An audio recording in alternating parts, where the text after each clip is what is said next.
କ୍ଷୀରୋଦ ଭାଇନା ମାନେ ଚାଲିଛି ମାନେ ଓଡ଼ିଶା ଶିକ୍ଷା ବ୍ୟବସ୍ଥା ବିଷୟରେ ଯାହାକି ଯେଉଁ ବହି ଛପାରେ କଳଙ୍କାରୀ ହେଇଛି ଏବଂ ପିଲାମାନଙ୍କ ପାଠ୍ୟକ୍ରମରେ ବହୁତ ତ୍ରୁଟି ହେଇଛି ବୋଲି ଯେଉଁ ଚାଲିଛି ଆଲୋଚନା ଚାଲିଛି ସମସ୍ତେ ଜାଣୁଛନ୍ତି ସରକାରଙ୍କ ଦୋଷ ଏ ବିଷୟରେ ତୁମେ ଟିକେ କୁହନ୍ତୁ। ଶୁଣ କି ଏ ତ ଶିକ୍ଷାର ଯେଉଁ ବହି ଛପିଆ ଲାଗି ଗୋଟେ କମିଟି ଥିବ, କମିଟି ତାକୁ ନିଷ୍ପତ୍ତି କରିଥିବ, ଲେଖା ହେଇଥିବ, ତାକୁ ନିଷ୍ପତ୍ତି ହେଇଥିବ। ସେ କମିଟିରେ କେଉଁମାନେ ମେମ୍ବର ଥିଲେ, ଯେ ସେ ବିଜେଡ଼ି ଦଳର ଥିଲେ କି ବିଜେପିର ଥିଲେ କି କାହାର ଥିଲେ, ଯଦି ସେଟାରେ ସ୍ଥିର ହେବା କଥା। ଭାଇନା ଏଗୁଡ଼ା ବିଜେପି ବିଜେଡ଼ିର କେହି ନଥିବେ। ମୋ କହିବା କଥା ଶୁଣନ୍ତୁ, ଯେଉଁଗୁଡ଼ାକ ଏ ଯେଉଁ ବହି ଶିକ୍ଷା ବ୍ୟବସ୍ଥାରେ ଶିକ୍ଷା ମୁଖ୍ୟ ହେଲା ଶିକ୍ଷାବିତ୍ ମାନେ ଥାଆନ୍ତି, ବହୁ ଜ୍ଞାନୀ ଲୋକ ଯେଉଁଗୁଡ଼ା ପାଠ୍ୟପୁସ୍ତକରେ ଦିଅନ୍ତି, ଜ୍ଞାନୀ ଲୋକ ଦିଅନ୍ତି। ସେଇ ଜ୍ଞାନୀ ଲୋକ ପ୍ରକୃତରେ କ'ଣ ସେମାନେ କରୁଛନ୍ତି? ଜ୍ଞାନୀ ଲୋକ ଧର ତୁମକୁ ଏଇନେ ପ୍ରେସକୁ ଦିଆହେଲା 5ଟା ବହି ଛପିଆ ହେଲା ଆଗ, ସେମାନଙ୍କୁ ତଦାରଖ କରାଇଦେବ ଇଏ ଠିକ୍ ଅଛି କି ନାହିଁ।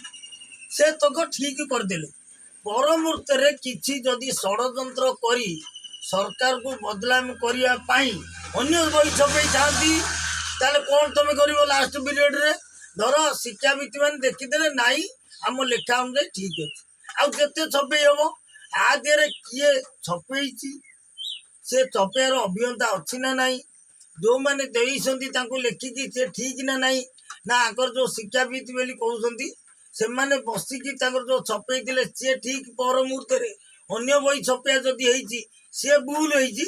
ଏଇଟା ଗୋଟେ ତର୍ଜମା ହେବା ଦରକାର। କାହିଁକି ତର୍ଜମା ହେଲେ ଆର ମୂଳମୁଦି ପଢ଼ାଯିବ। ମୁଁ ତମକୁ କହୁଛି ଏବେ ସବୁ ଅଫିସରେ ବିଜେଡ଼ି ପ୍ରୀତି ଛାଡ଼ି ନାହିଁ। ସେମାନେ ଚାହୁଁଛନ୍ତି କେମିତି ସରକାର ବଦନାମୀ କରିବା ପାଇଁ। ଏବେ ମଧ୍ୟ ବିଜେପି ହାତରେ ସମୟ ଅଛି। ଯଦି ବିଜେପି ବର୍ତ୍ତମାନ ଗୋଟିଏ କଥା କରିବ, ସୁଭଦ୍ରା ଦେଇଛି, ପ୍ରତ୍ୟେକ ଲୋକଙ୍କର ଉପକୃତ, ଚାଷୀମାନଙ୍କୁ ଦେଲା, ବୋନସ୍ ଦେଲା, ସମସ୍ତେ ଉପକୃତ ହେଉଛନ୍ତି। ତାପରେ ଯେଉଁ 3500 ଟଙ୍କା କିଛି ପାଇଲେ ଆଉ କିଛି ପାଇନାହାନ୍ତି, ପାଇବେ। ଯାହା ବି ଦେଇଛି ପ୍ରଥମ ପରେ ବିଜେପି ଆସି ଦେଇଛି, କାହିଁକିନା 24 ବର୍ଷ ଏତେ ଶୀଘ୍ର କିଛି ହେଇନାହିଁ। ଆଉ ଗୋଟେ ଜିନିଷ ହବ, ଯେଉଁମାନେ ମୁଖ୍ୟ ଥିଲେ ନବୀନ ପଟ୍ଟନାୟକ, ଏଟା କଠୋର ଆଇନ ଆଣିବାକୁ ପଡ଼ିବ। କଠୋର ଆଇନ ହବ, ଏମାନଙ୍କୁ ଦଣ୍ଡ ବିଧାନ ତୁରନ୍ତ ଦେବାର ଅଛି ଧରିକି। କାହିଁକି ନଦେଲେ ଆଗାମୀ 5 ବର୍ଷ ଭିତରେ ବିଜେପି ଓଡ଼ିଶାରୁ କମିଯିବ। କାହିଁକିନା ଯଦି ଆର ମୁଖ୍ୟ ଯିଏ ପାଣ୍ଡିଆନ ଥିଲା, ତାର ଓଡ଼ିଶାରେ କ'ଣ କ'ଣ ଦାୟିତ୍ୱରେ ନେଇଥିଲା, କେତେ ଟଙ୍କା ହରଲୁଟ ହେଇଛି, ସବୁ ଯାକ ତର୍ଜମା ନିହାତି ଦରକାର। କେତେ ଜମି କିଣିଛି ଓଡ଼ିଶାରେ, ଓଡ଼ିଶାରେ କୋଉଥିରେ ଅଛି, ତାର ତା ସ୍ତ୍ରୀ କାହା ଦେହରେ ଦାୟିତ୍ୱ ଦିଆହେଇଥିଲା, ସେ ମିଶନ ଶକ୍ତିର କେତେ ଟଙ୍କା ହରଲୁଟ ହେଇଛି, ମୁଖ୍ୟମନ୍ତ୍ରୀ ନବୀନ ପଟ୍ଟନାୟକର କେତେ ଟଙ୍କା ନିଜର ବାଲାନ୍ସ ପ୍ରଥମେ ଥିଲା, ମୁଖ୍ୟମନ୍ତ୍ରୀ ପିରିୟଡ଼ରେ କେତେ ବାଲାନ୍ସ ହେଲା, ଇୟାକୁ ପୁରା ତର୍ଜମା କରି ଯଦି ଭିଜିଲାନ୍ସ ତଦନ୍ତ କରି ଦଣ୍ଡ ବିଧାନ ନ ହୁଏ, ଇଏ ଲୋକ ଓଡ଼ିଶାବାସୀ ଆଜି ଯେତେବେଳେ 24 ବର୍ଷ ଶାସନରେ ଗୋଟେ MP ଆଣିପାରିଲେନି, କଂଗ୍ରେସ ଆଣିପାରିଲା, ତାଙ୍କର ଆଙ୍କର ବିଶ୍ୱାସ ଥିଲା। ଭାଇନା ଗୋଟେ କଥା କହିବି, ଯଦି ଇଏ ସରକାର ଗୋଟେ ସାଧାରଣ ଯେକୌଣସି ଗୋଟେ ଇଞ୍ଜିନିୟର ଇଏ ହଉ, ଗୋଟେ ଅଫିସରଟାକୁ ଭିଜିଲାନ୍ସ ଧରେଇ ତାର ସର୍ବସ୍ୱ ଯାଞ୍ଚ କରି ସରକାରୀ ଖାତାକୁ ନେଇପାରୁଛି, ଯେଉଁ କାର୍ତ୍ତିକେୟନ ପାଣ୍ଡିଆନ କି ତାଙ୍କ ସ୍ତ୍ରୀ ସୁଜାତା ପାଣ୍ଡିଆନ, ସେମାନେ ଜଣେ IAS ଅଫିସର।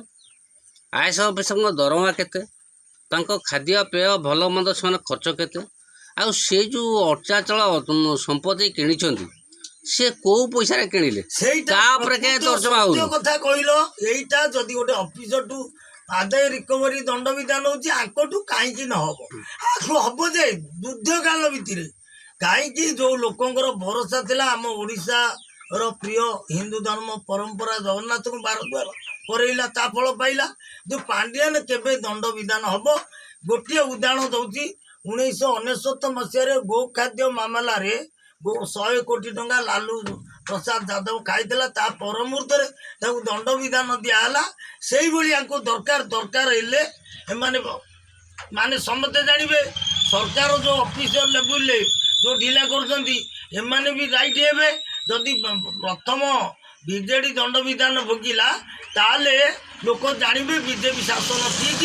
ଯଦି ଅଫିସରଙ୍କୁ ଦଣ୍ଡ ଦିଆହେଲା, ଯେ ସରକାର କାହିଁ ଦଣ୍ଡ ନ ଭୋଗିବେ? ଯଦି ଦିଆହେଲା, ବିଜେପି ଆଗାମୀ ଦିନରେ ଷ୍ଟ୍ରଙ୍ଗ ହବ। ଯଦି ଏଇ 3 ବର୍ଷ ଆଉ ରହିଲା ବିଜେପି ହାତରେ, ଯଦି ବିଜେପି ଆ ପରେ କାର୍ଯ୍ୟାନୁଷ୍ଠାନ ନ ହୁଏ ଏଇ 3 ଜଣଙ୍କ ଉପରେ, ଯେ ଯେହେତୁ ମୁଖ୍ୟ ଦାୟିତ୍ୱରେ ଥିଲେ ଓଡ଼ିଶାର ତାହେଲେ ବିଜେପି ପାଇଁ କ୍ଷତିକାରକ ହବ।